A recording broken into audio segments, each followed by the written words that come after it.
Hello everyone! In this video, we'll check and replace the oil in a manual transmission using a 1990s Audi A6 as an example. To replace the oil in the transmission, we'll need a 17mm hex key.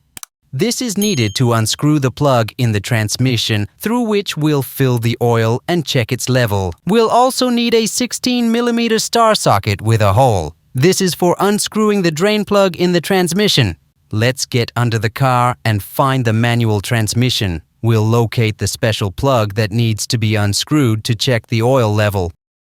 Once we unscrew the plug, we need to make sure the oil is level with the plug. Be careful here, the size of the hex key is 17mm. The oil level in the transmission should reach this plug. I'll try to stick my finger in the hole to check if there's any oil in there. It turns out there's no oil, so we'll drain the remaining oil and refill it to the proper level. To drain the old oil, we'll find the drain plug at the bottom of the transmission. To unscrew it, we'll need a 16mm socket for the pin. Attach the socket and use a lever to unscrew the plug. We'll drain the oil into a container. As you can see, there is some oil in the transmission. It's likely that the level just dropped, but at least there's still oil in there, which is good news. By the way, notice that the oil is fairly clean.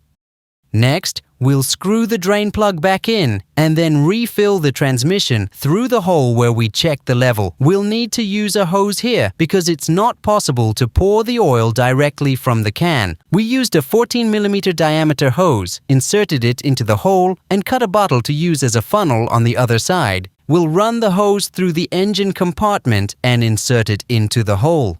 We bought this oil and will slowly pour it into the transmission. We've already added just over 2 liters of oil, and as soon as the oil starts to overflow from the transmission, we can screw the plug back in. In the end, we replaced the oil and added nearly 3 liters. We filled it until it was level with the fill hole. After that, we'll screw in the plug and start the engine. We'll take a test drive to check the transmission at all speeds. That's it for now. See you in the next video.